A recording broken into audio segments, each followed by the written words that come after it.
जय हिंद प्यारे बच्चों, कैसे हैं आप लोग। उम्मीद करेंगे कि आप लोग बहुत ही अच्छे होंगे। तो बच्चों, हम लेकर के आए हैं बिहार डीएलएड वाले बच्चों के लिए साथियों जीके जीएस का शानदार क्लास, जो कि साथियों आपके डीएलएड के एग्ज़ाम में साथियों 20 प्रश्न जो होते हैं वो जीके से आपके आते हैं। और मैं डेली आपके लिए जीके का 20 शानदार प्रश्न लेकर के आता हूं। कल का क्लास आपका मैराथन था बच्चों, 35 प्रश्न चला था, लगभग 1 आवर का बच्चों, यानी 1 घंटा का चला था। उसमें 35 प्रश्न कहने का था बच्चों, 100 से 150 तक प्रश्न आपको बताए गए थे। अगर जो भी बच्चे उस क्लास को अटेंड नहीं किए हैं वो क्लास को ज़रूर अटेंड करेंगे। इस क्लास में बच्चों हम आपको लेकर के आए हैं 25 प्रश्न। यहाँ से बच्चों आपके भी एग्ज़ाम में क्वेश्चन आएंगे, तो आप लोग क्लास को मिस मत कीजिए। रेगुलर बच्चों जीके जीएस और डेली हिंदी का क्लास चलता है, हिंदी के क्लास को आप लोग ज़रूर करेंगे साथियों, क्योंकि डीएलएड में हिंदी जो है वो 25 मार्क्स के आते हैं और 20 मार्क्स के बच्चों आपके जीके आते हैं, तो हो गए आपको 45 मार्क्स। अगर आप हमसे जुड़े हुए हैं, हम पे विश्वास किए हैं बच्चों, तो 45 मार्क्स जो है इसकी चिंता आप ना करें, हम करेंगे। तो यहाँ से बच्चों आपको बेहतर कंटेंट दिया जाएगा। तो एक बार इस सेशन को अपने दोस्तों में शेयर कर दीजिए बच्चों, और हम लाइक करने के लिए नहीं बोलेंगे, आप लोग अपने मन से लाइक कर दीजिएगा। अगर अच्छा लगे तो अच्छा, ना लगे बच्चों तो सभी बच्चे डिसलाइक कर दीजिएगा, ठीक है। चैनल को जो भी बच्चे सब्सक्राइब नहीं किए हैं वो चैनल को सब्सक्राइब कर करके साथ ही साथ घंटी को दबाकर बेल आइकन को ऑल पे सेट कर लेंगे, ताकि नोटिफिकेशन आपको मिले और आप नियमित समय पे क्लास को अटेंड कर सकेंगे, ठीक है बच्चों। और पीडीएफ अगर चाहिए, ये सभी क्लास का पीडीएफ बच्चों आप सभी को चाहिए, तो टेलीग्राम का लिंक आपको डिस्क्रिप्शन में दिया गया है, आप वहां से टेलीग्राम से ज़रूर जुड़िएगा। और टेलीग्राम पे लिंक दिया है, टेलीग्राम पे जुड़िए बच्चों, वहां पीडीएफ आपको मिलेगा। डेली क्लास करने के बाद पीडीएफ आप लोग कीजिए। पीडीएफ सॉल्व करने के बाद साथियों आप लोग बताइएगा कि 25 में से सर हमने इतना किया, आपने कितना किया बच्चों, ज़रूर कमेंट बॉक्स में कमेंट कीजिएगा, ठीक है। चलते हैं बच्चों अगले पहले प्रश्न की ओर, ज़्यादा टाइम आपका वेस्ट ना करेंगे। क्वेश्चन कहता है, किसने कहा था तुम मुझे खून दो मैं तुम्हें आज़ादी दूंगा। तुम मुझे खून दो मैं तुम्हें आज़ादी दूंगा, किसने कहा। महात्मा गांधी, सुभाष चंद्र बोस, चंद्रशेखर आज़ाद, पंडित जवाहरलाल नेहरू। तो कहने वाले व्यक्ति थे बच्चों सुभाष चंद्र बोस कि तुम मुझे खून दो मैं तुम्हें आज़ादी दूंगा। महात्मा गांधी ने करो या मरो का नारा दिया था। करो या मरो, पूछा जाएगा कि करो या मरो का नारा किसने दिया, तो महात्मा गांधी ने साथियों करो या मरो का नारा दिया था। वो भी कब दिया था, तो भारत छोड़ो आंदोलन में दिया था बच्चों। यह नारा जो है यह दिए थे भारत छोड़ो आंदोलन में प्यारे साथियों महात्मा गांधी ने करो या मरो का नारा दिया था, ठीक है। अब आपसे एग्ज़ाम में ऐसा प्रश्न आ सकता है कि भारत छोड़ो आंदोलन हुआ था कब, तो भारत छोड़ो आंदोलन जो है प्यारे साथियों 8 अगस्त को हुआ था। कब हुआ था, 8 अगस्त को 1942 ईस्वी में हुआ था। कहीं कहीं बच्चों आपको 8 अगस्त के स्थान पे 9 अगस्त दे दिया जाएगा, तो आप लोग 9 अगस्त मार दीजिएगा बच्चों। इसमें हड़बड़ाने की कोई ज़रूरत नहीं है कि सर 8 नहीं आया 9 आ गया, तो कुछ नहीं करना है, 9 मार देना है, ठीक है, आपका राइट हो जाएगा। क्लियर है बच्चों। अब आते हैं पंडित जवाहरलाल नेहरू, जो कि स्वतंत्र भारत के अगर प्रथम आपसे प्राइम मिनिस्टर पूछ दिया जाए कौन थे, तो पंडित जवाहरलाल नेहरू थे। सुभाष चंद्र बोस को साथियों नेताजी के नाम से भी जाना जाता है, नेताजी। और नेताजी की उपाधि किसने दिया था, तो हिटलर ने दिया था। हिटलर ने साथियों, हिटलर की अगर मृत्यु की हम बात कर देंगे कि मृत्यु कब हुआ, तो 1945 ईस्वी में हिटलर की मृत्यु हो गई थी। क्लियर है। हिटलर अपने आप को आर्य समझता था। आर्य आप लोग जानते हैं आर्य का अर्थ क्या होता है, तो आर्य का अर्थ होता है बच्चों सर्वश्रेष्ठ। तो हिटलर अपने आप को सर्वश्रेष्ठ समझता था, ठीक है। तुम मुझे खून दो मैं तुम्हें आज़ादी दूंगा का नारा किसने दिया, सुभाष चंद्र बोस ने। ऑप्शन नंबर बी राइट हो जाएगा, आप लोग टिक आउट कीजिएगा। अगला प्रश्न, क्वेश्चन है बच्चों, कोणार्क मंदिर का निर्माण किसने करवाया था? कोणार्क बच्चों, कोणार्क मंदिर, कोणार्क आपका पड़ता है उड़ीसा में। कोणार्क आपका कहाँ पड़ता है बच्चों? उड़ीसा में। और कोणार्क जो सूर्य मंदिर है, सूर्य मंदिर आपसे पूछ दिया जाएगा कहाँ पे है, तो ये बच्चों हो जाएगा आपका उड़ीसा में। ठीक है। इसका निर्माण किसने करवाया बच्चों? कोणार्क मंदिर का आपसे पूछा गया कि निर्माण किसने करवाया, तो नरसिंह देव प्रथम ने कोणार्क मंदिर का निर्माण कराएं। ऑप्शन नंबर जो डी है आपका राइट आंसर होगा। अगला देखिएगा, कोई प्रॉब्लम हो बच्चों तो ज़रूर कमेंट बॉक्स में आप लोग कमेंट कीजिएगा, ताकि मैं आप लोगों का समस्या का समाधान कर सकूं। ये क्लास तो बच्चों रिकॉर्डेड है, आप लोग कमेंट करेंगे तो अगले क्लास में मैं आपका समस्या का समाधान करूंगा, या तो फिर आपको रिप्लाई में मैं समाधान कर दूंगा बच्चों। ठीक है, तो कमेंट करते चलेंगे सभी बच्चे। कौन सा एक किसी मृत व्यक्ति का स्मारक नहीं है? कौन सा मृत व्यक्ति का स्मारक नहीं है बच्चों? ताजमहल, चार मीनार, बीबी का मकबरा, इत्माद इत्माद उद्दौला। इत्माद उद्दौला बताइएगा कौन सा हो जाएगा साथियों। तो देखिए, सभी जो बनाए गए हैं बच्चों, जैसे ताजमहल याद में बनाया गया है, बीबी का मकबरा याद में बनाया गया, इत्माद उद्दौला याद में बनाया गया, लेकिन चार मीनार जो है बच्चों यह किसी व्यक्ति के स्मारक नहीं है। ऑप्शन नंबर आपका बी जो है वो क्या हो जाएगा साथियों? राइट आंसर हो जाएगा। ठीक है। ताजमहल किसने बनवाया था साथियों? ताजमहल है कहाँ में, पहले ये पूछेंगे तो ये बच्चों आगरा में है। आगरा का ताजमहल, आगरा पड़ता कहाँ है? यूपी में। बीबी का मकबरा बच्चों औरंगाबाद है, औरंगाबाद। क्लियर है। अगला प्रश्न देखिएगा बच्चों, अगला क्या है? सम्राट अशोक किसके उत्तराधिकारी थे? सम्राट अशोक के बारे में पूछा गया बच्चों, किसके उत्तराधिकारी थे? तो जानिएगा, दशरथ, सुसीम, बिंदुसार या चंद्रगुप्त मौर्य। ते बच्चों बिंदुसार के उत्तराधिकारी थे। बिंदुसार अशोक के पिता थे बच्चों। अशोक के क्या थे? पिता थे बिंदुसार। ठीक है। और बिंदुसार के अगर पिता की बात कर दिया जाए कि बिंदुसार के पिता कौन थे, तो चंद्रगुप्त मौर्य थे, जो कि मौर्य वंश के संस्थापक थे। चंद्रगुप्त मौर्य बच्चों मौर्य वंश के क्या थे? मौर्य वंश के संस्थापक थे। आपसे पूछ दिया जाएगा कि मौर्य वंश के संस्थापक कौन थे, तो चंद्रगुप्त मौर्य। चंद्रगुप्त मौर्य का पुत्र कौन था? बिंदुसार। बिंदुसार का पुत्र अशोक था। ठीक है। क्लियर है बच्चों। अशोक किस वंश का था, किस वंश का शासक था? तो चंद्रगुप्त मौर्य वंश का शासक था। क्लियर हो जाएगा यहाँ तक? क्लियर हो जाएगा बच्चों। अगला प्रश्न देखिएगा। अगला आता है कि महाराणा प्रताप के घोड़े का नाम क्या था? तो जो महाराणा प्रताप जी थे बच्चों, इनके घोड़े का नाम था चेतक। क्या था नाम? चेतक। ऑप्शन नंबर बी जो है वो राइट आंसर हो जाएगा। नेक्स्ट आता है कि रॉलेट एक्ट को किस वर्ष पारित किया गया था? साथियों, रॉलेट एक्ट तो पारित किया ही गया था। रॉलेट एक्ट को गांधी जी ने काला कानून कहा था। काला कानून इसमें था कि किसी भी व्यक्ति को शक के आधार पर सजा दिया जाता था, इसीलिए गांधी जी ने इसे काला कानून कहा। यह पारित हुआ था 1919 ईस्वी में।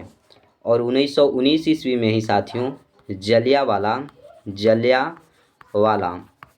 बाग हत्याकांड हुआ था। जलियांवाला बाग हत्याकांड, अगर हत्याकांड की अगर बात कर दिया जाए साथियों कि कब हुआ था, तो 13 अप्रैल को हुआ था। 13 अप्रैल 1919 ईस्वी में जलियांवाला बाग हत्याकांड हुआ था अमृतसर में। अमृतसर में हुआ था बच्चों। अमृतसर कहाँ पड़ता है? पंजाब में पड़ता है। अमृतसर साथियों पंजाब में पड़ता है। जलियांवाला बाग हत्याकांड हुआ था। और ये जो कांड हुआ था बच्चों, हत्याकांड, इसमें अगर गोली चलाने के आदेश पूछा जाए किसने दिया था, तो जनरल डायर ने साथियों, डायर ने आदेश दिया था कि फायर। और फायर कहने के बाद 1650 यानी 1650 राउंड गोलियां चलाई गई थी। कई लोग वहां पे शहीद हुए, कई लोग घायल हुए थे बच्चों। और एक कुआं था, उसमें सारे लोग कूद कूद कर अपने जान को बलिदान दिए। तो ये सब याद रखिएगा बच्चों, एग्ज़ाम में आपसे पूछा जा सकता है कि जलियांवाला बाग हत्याकांड जो है इसमें गोली चलाने का आदेश किसने दिया था, तो जनरल डायर ने दिया था। ठीक है। 1916 में साथियों लखनऊ समझौता हुआ था। लखनऊ समझौता की अगर बात करें, समझौता कब हुआ था, तो लखनऊ समझौता 1916 ईस्वी में हुआ था। ठीक है। रॉलेट एक्ट किस वर्ष पारित हुआ, 1919 में। ऑप्शन नंबर ए आपका राइट आंसर हो जाएगा। अगला प्रश्न, अभी तक बच्चे शेयर नहीं किए हैं, जो बच्चे एक बार ज़रूर सेशन को शेयर करेंगे, सेशन को ज़रूर शेयर कर दीजिएगा बच्चे।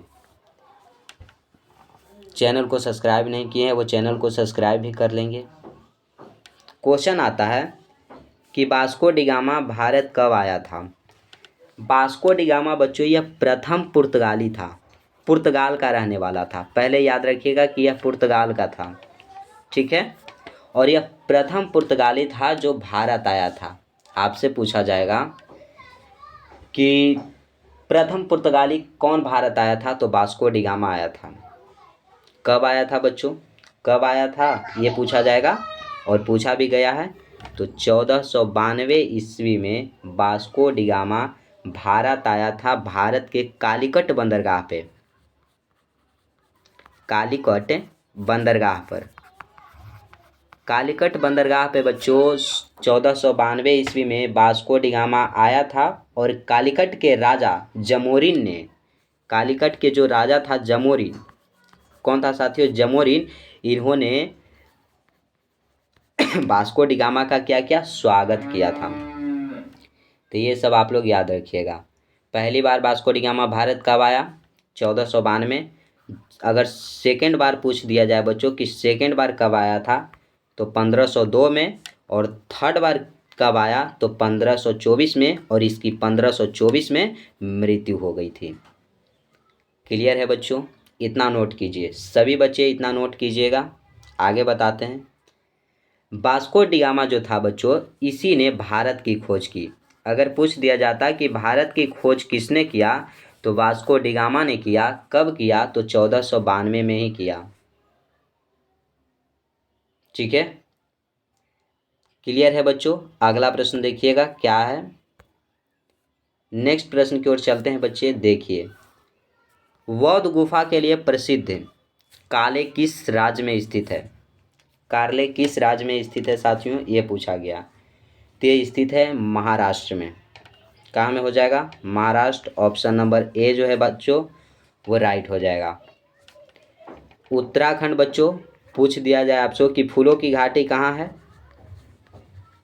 फूलों की घाटी, फूलों की घाटी अगर पूछा जाए कहाँ है, तो उत्तराखंड हो जाएगा। मध्य प्रदेश में बच्चों सबसे अधिक अगर वन पूछ दिया जाए कहाँ पे है, मध्य प्रदेश में। सबसे अधिक जनजाति, सबसे अधिक जनजाति कहाँ निवास करते हैं, मध्य प्रदेश में निवास करते हैं। क्लियर हो जाएगा। उत्तर प्रदेश, अगर गेहूं का उत्पादन आपसे पूछ दिया जाए सबसे अधिक कहाँ होता है, तो उत्तर प्रदेश में होता है। सबसे ज़्यादा जनसंख्या, जनसंख्या की अगर बात करें कि सबसे ज़्यादा जनसंख्या किस राज्य की है, तो उत्तर प्रदेश की हो जाएगी। क्या बच्चों यहाँ तक क्लियर हो गया सभी बच्चे का, तो बताइएगा। ऑप्शन नंबर ए आप लोग याद रखिएगा, महाराष्ट्र हो जाएगा। अगला है कि भारत की आज़ादी की लड़ाई के दौरान करो या मरो का नारा दिया, करो या मरो का नारा किसने दिया बच्चों, ये हमने पहले प्रश्न में आप लोगों को बताया कि करो या मरो का नारा जो है भारत छोड़ो आंदोलन में दिया गया था। कब दिया गया था साथियों, भारत छोड़ो आंदोलन में। भारत छोड़ो, भारत छोड़ो आंदोलन, भारत छोड़ो आंदोलन साथियों जो 8 अगस्त या कहीं कहीं 9 अगस्त दिया जाता है 1942 ईस्वी में हुआ था। और यही आंदोलन के दौरान महात्मा गांधी ने करो या मरो का नारा दिए थे। ऑप्शन नंबर सी जो है वो क्या हो जाएगा, आपका राइट आंसर हो जाएगा। क्या बच्चे क्लियर है, क्लियर है तो सभी बच्चे बताइएगा। अगला प्रश्न देखिएगा, याद रखिएगा सभी प्रश्न। पीडीएफ के लिए साथियों, ये सभी पीडीएफ के लिए टेलीग्राम से सभी बच्चे जुड़ जाएंगे। टेलीग्राम पे आपको पीडीएफ अवेलेबल करा दिया जाएगा। आप लोग वहाँ से पीडीएफ डाउनलोड करके पीडीएफ को ज़रूर सोल्व कीजिए बच्चों, क्योंकि पीडीएफ आपके लिए बहुत ही इम्पोर्टेंट है एग्ज़ाम टाइम के लिए। स्वतंत्र भारत का प्रथम गवर्नर जनरल कौन थे? स्वतंत्र भारत के बच्चों बोला जा रहा है कि प्रथम गवर्नर जनरल कौन थे? राजा जी, Lord Wavell, Rajendra Prasad, Lord Mountbatten. तो ये बच्चों लॉर्ड माउंटबेटन जो कि स्वतंत्र भारत के प्रथम गवर्नर जनरल थे। डॉक्टर राजेंद्र प्रसाद स्वतंत्र भारत के प्रथम राष्ट्रपति थे। क्या थे? राष्ट्रपति। ठीक है बच्चों, ये थे कहाँ के? तो ये बच्चों बिहार के थे। कहाँ के थे बच्चों? बिहार के थे। इनको बच्चों बिहार गांधी के नाम से जाना जाता था। क्लियर है? और यह संविधान सभा के अस्थाई अध्यक्ष बने थे। अस्थाई अध्यक्ष अगर पूछ दिया जाए संविधान सभा के अस्थाई अध्यक्ष कौन थे, तो डॉक्टर राजेंद्र प्रसाद थे। क्लियर हो जाएगा? ऑप्शन डी याद रखिएगा, लॉर्ड माउंटबेटन स्वतंत्र भारत के प्रथम गवर्नर जनरल थे। Option number D is the right answer. अगला प्रश्न, गौतम बुद्ध जी को ज्ञान की प्राप्ति कहाँ हुआ था? लुम्बिनी, कुशीनगर, बोधगया, अमरनाथ। तो गौतम बुद्ध जी का बच्चों जो जन्म हुआ था ना, जन्म हुआ था लुम्बिनी में, और लुम्बिनी आपका पड़ता है नेपाल में। और इनको ज्ञान की प्राप्ति की बात करें तो बिहार के बोधगया में हुआ था। ऑप्शन नंबर जो सी है आपका राइट हो जाएगा, पीपल वृक्ष के नीचे। ठीक है, क्लियर है बच्चों? बताइएगा सभी बच्चे। अगला प्रश्न देखिएगा क्या है।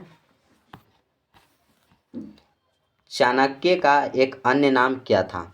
चाणक्य का एक अन्य नाम पूछा गया है बच्चों। तो चाणक्य का अन्य नाम था Vishnugupta. Option number B right होगा। और चाणक्य ने बच्चों अर्थशास्त्र लिखे थे। अगर पूछ दिया जाएगा कि अर्थशास्त्र के लेखक, शास्त्र के लेखक कौन हैं, तो चाणक्य हो जाएंगे। क्लियर है? अगला प्रश्न बच्चों,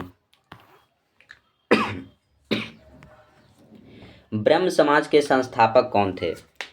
ब्रह्म समाज के संस्थापक की अगर बात किया जाए बच्चों तो वो हो जाएंगे आपके राजा राम मोहन राय ने ब्रह्म समाज की स्थापना 1828 ईस्वी में किया था। और दयानंद सरस्वती ने आर्य समाज की स्थापना की है। आर्य समाज की स्थापना 1875 में किए थे। 1875 में आर्य समाज की स्थापना किए और 1828 ईस्वी में राजा राम मोहन राय ने ब्रह्म समाज की स्थापना की। ऑप्शन नंबर डी जो है वो आप लोग याद रखिएगा। अगला प्रश्न, अजंता एवं एलोरा की गुफाएं किस राज्य में स्थित है? बच्चे कोई भी समस्या हो तो आप लोग ज़रूर कमेंट बॉक्स में कमेंट करेंगे। कोई परेशानी हो बच्चों तो ज़रूर बताइए। आप सभी बच्चे, आपके लिए कमेंट बॉक्स ओपन है, आप लोग कमेंट बॉक्स में कमेंट ज़रूर करें। चैनल को सब्सक्राइब नहीं किए बच्चों तो सब्सक्राइब कर लीजिए। टेलीग्राम से जुड़ जाइए, आपके लिए टेलीग्राम बहुत ज़रूरी है। आप लोग ज़रूर जुड़े बच्चों। क्वेश्चन पे फोकस कीजिएगा। क्वेश्चन क्या है? अजंता एवं एलोरा की गुफाएं जो है वो कौन से राज्य में है? मणिपुर, मध्य प्रदेश, उत्तर प्रदेश, महाराष्ट्र। बताइएगा। तो ये है बच्चों महाराष्ट्र में। अजंता एवं एलोरा की गुफाएं महाराष्ट्र में हो जाएगा। ऑप्शन नंबर डी राइट होगा। ताजमहल कहाँ में है बच्चों? ताजमहल तो बच्चे लगा देते हैं दिल्ली, लेकिन ताजमहल यूपी में है। यूपी के आगरा में है। आगरा में है। क्लियर हो जाएगा बच्चों। एमपी, मध्य प्रदेश में हमने बताया कि जनजाति अगर पूछ दिया जाएगा सबसे अधिक किस राज्य में है, तो मध्य प्रदेश में हो जाएगा। क्लियर है? डी आप लोग याद रखिएगा। महाराष्ट्र में अजंता एवं एलोरा की गुफाएं हैं। सुभाष चंद्र बोस के पिता कौन थे? पिता बच्चों कौन थे? जो उनके पिता होंगे वही तो होंगे ना यार, क्या बोलती पब्लिक। सुभाष चंद्र बोस के जो पिता थे वो जानकी नाथ बोस थे। ऑप्शन बी आपका राइट होगा। अगला प्रश्न, क्योंकि सुभाष चंद्र बोस के बारे में हमने फुल इन्फॉर्मेशन ले रखा है, इस क्लास में भी पढ़ा कुछ बच्चों, और इसके पहले के क्लास जो भी जीके जीएस का नहीं किए हैं वो बच्चों ज़रूर वो क्लास करेंगे, क्योंकि वहाँ पर भी हमने सभी स्वतंत्रता सेनानी की बात की है, डिटेल में चर्चा की है बच्चों। आप लोग ज़रूर क्लास को कीजिए और रेगुलर क्लास में जुड़े रहें। आपको कुछ न कुछ बच्चों नया डेली सीखने को मिलेगा। आपके एग्ज़ाम के लिए बच्चों यहाँ से कुछ ऐसे ट्रिक्स मिलेंगे, ऐसे प्रश्न मिलेंगे कि आपका एग्ज़ाम बेहतर से बेहतर हो जाएगा। ठीक है। अंतिम मुगल सम्राट कौन था? मुगल सम्राट पूछा जा रहा है, अंतिम मुगल सम्राट। हम आपसे पूछेंगे कि जो मुगल वंश है उसका संस्थापक कौन था? संस्थापक बच्चों, तो संस्थापक हो जाएगा बाबर। बाबर जो कि मुगल वंश का संस्थापक था, और इसका जो अंतिम सम्राट था वो था Bahadur Shah. Bahadur Shah, option number D right हो जाएगा। बाबर का अगर बच्चों वास्तविक वास्तविक वंश पूछा जाए तो इसका वास्तविक वंश था चगताई वंश। चगताई वंश के संस्थापक थे। ठीक है। अगला प्रश्न देखिएगा। अगला प्रश्न क्या कहता है? दीन ए इलाही किसके द्वारा प्रचारित किया गया था? दीन ए इलाही जो है वो किसके द्वारा प्रचारित किया गया? अकबर, बाबर, हुमायूं और बहादुर शाह जफर। बताइएगा, बताइएगा बच्चों। ते हो जाएंगे अकबर। बाबर के बारे में आप लोग जान गए। बाबर मुगल वंश का संस्थापक था। हुमायूं की मृत्यु बच्चों दिन पनाह में हुआ था। कहाँ हुआ था? दिन पनाह। दिन पनाह में हुआ था। उसी के पुस्तकालय के सीढ़ियों से गिरकर हुमायूं की मृत्यु हो गई थी। ऑप्शन नंबर ए सभी बच्चे याद रखिएगा। नेक्स्ट प्रश्न आता है, सीमांत गांधी किसे कहा जाता है? महात्मा गांधी को, मोहम्मद अली जिन्ना को, बाल गंगाधर तिलक को, या खान अब्दुल गफ्फार खान को? तो सीमांत गांधी साथियों खान अब्दुल गफ्फार खान को कहा जाता है, और यह एक विदेशी थे। विदेशी तो थे ही बच्चों, लेकिन यह प्रथम विदेशी बने थे जिनको भारत रत्न से सम्मानित किया गया था। भारत रत्न से सम्मानित किया गया था, यह प्रथम विदेशी थे। ठीक है। मोहम्मद अली जिन्ना ने मुस्लिमों के लिए अलग देश की मांग की थी। अलग देश के लिए मांग किसने किया था मुस्लिम के लिए? तो मोहम्मद अली जिन्ना ने। महात्मा गांधी बच्चों चंपारण सत्याग्रह किए, ये सब आप लोग जानते होंगे। इनका जन्म कब हुआ? 2 अक्टूबर 1869 को हुआ था, और महात्मा गांधी की मृत्यु 30 जनवरी 1948 में हुई थी। ठीक है। अगले प्रश्न की ओर चलेंगे बच्चों। भारत का राष्ट्रीय गीत किसने लिखा था? पहले तो पूछेंगे बच्चों कि भारत का राष्ट्रीय गीत क्या है। बच्चे बता सकेंगे तो बताइएगा कमेंट बॉक्स में, राष्ट्रगीत क्या है बच्चों? तो राष्ट्रगीत है वंदे मातरम। वंदे मातरम। वंदे मातरम जो कि भारत का राष्ट्रगीत है, और इसे लिया कहाँ से गया है बच्चों? तो वंदे मातरम को आनंद मठ से लिया गया है। आनंद मठ से लिया गया है, याद रखिएगा। ठीक है। इसके लेखक कौन है, राइटर कौन है बच्चों? तो राइटर हो जाएंगे Bankim Chandra Chatterjee. Option number C right हो जाएगा। अब राष्ट्रगीत तो हो गया कि वंदे मातरम है, लिखा किसने? बंकिम चंद्र चटर्जी ने। यह कहाँ से लिया गया है? तो आनंद मठ से लिया गया है। लेकिन गीत के बाद तो गान भी आ जाएगा बच्चों। तो राष्ट्रगान की अगर बात कर दे, राष्ट्रगान, राष्ट्रगान क्या है बच्चों? तो राष्ट्रगान आपका है जन गण मन। ये आपका राष्ट्रगान है। ठीक है। इसे लिखा किसने? तो रविंद्रनाथ टैगोर ने बच्चों इसे लिखा, और ये लिया कहाँ से गया है? तो यह गीतांजलि से लिया गया है। गीतांजलि से लिया गया बच्चों। ठीक है। अगर पूछ दिया जाए कि राष्ट्रगान गाने का समय कितना है, अवधि कितना लगता है बच्चों? तो 52 सेकंड का समय लगता है। 52 सेकंड का समय लगता है राष्ट्रगान गाने में। अगला प्रश्न ऑप्शन नंबर सी आप लोग याद रखिएगा। राष्ट्रगीत के लेखक बंकिम चंद्र चटर्जी। किस क्रांतिकारी ने खुद से मौत को गले लगाया था? खुद को मौत के गले किसने लगाया था बच्चों? तो चंद्रशेखर आज़ाद ने खुद को मौत के गले लगाए थे। ए राइट होगा। भगत सिंह का जन्म कब हुआ था? 1907 में, और मृत्यु हुई थी 1931 ईस्वी में, फांसी की सज़ा पड़ी थी। अगला प्रश्न, बिस्मार्क ऑफ इंडिया किसे कहा जाता है? इंडिया का बिस्मार्क बच्चों किसे कहा जाता है, ये पूछा गया। तो साथियों सरदार वल्लभ भाई पटेल को बिस्मार्क ऑफ इंडिया कहा जाता है। इनको सरदार भी कहा जाता है बच्चों, सरदार। लेकिन सरदार की उपाधि किसने दिया, तो बारदोली के महिलाओं द्वारा बच्चों। बारदोली की महिलाओं को कहने पर महात्मा गांधी ने इनको सरदार की उपाधि दी थी। और बारदोली सत्याग्रह कब हुआ, 1928 में हुआ था। क्लियर है। अगला प्रश्न देखिएगा। श्रावण बेलगोला कहाँ पे स्थित है, तो श्रावण बेलगोला जो है प्यारे साथियों, ये आपसे पूछा गया। तो ये हो जाएगा आपका कर्नाटक में। ऑप्शन सी राइट हो जाएगा। कर्नाटक में बच्चों सोना का उत्पादन सबसे अधिक होता है। केरल में रबर का उत्पादन अगर पूछ दिया जाए, रबर का उत्पादन केरल में सबसे अधिक होता है। केरल का अगर लिंगानुपात पूछे बच्चों, लिंगानुपात सबसे अधिक किस राज्य का है, तो केरल का हो जाएगा सबसे अधिक साक्षरता दर आपसे पूछ दिया जाए तो केरल का हो जाएगा। क्लियर है यहाँ तक। ऑप्शन सी आप लोग याद रखिएगा।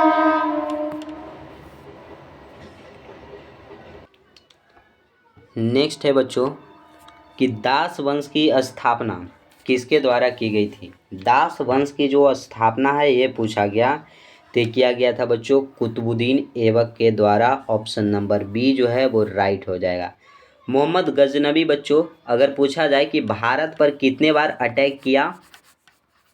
अटैक यानी कि आक्रमण किया बच्चों, तो यह 17 बार भारत पे आक्रमण किया था। ठीक है, बी आप लोग याद रखिएगा।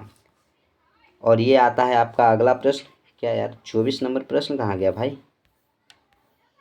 24 नहीं आया क्या, 23 के बाद 25 आया, 25 के बाद आता है क्या, नहीं 24 छूट गया होगा, कोई दिक्कत नहीं है बच्चों। जालियांवाला बाग हत्याकांड का आदेश किसने दिया। जालियांवाला बाग हत्याकांड का आदेश बच्चों यानी गोली चलाने का आदेश किसने दिया था, डायर हमने बताया था, तो colonel Reginald Dyer. Option number A right होगा। जालियांवाला बाग हत्याकांड कब हुआ था, 13 अप्रैल 1919 ईस्वी को हुआ था अमृतसर में। अमृतसर में हुआ था बच्चों। अमृतसर पड़ता कहाँ है, तो यह पंजाब में पड़ता है।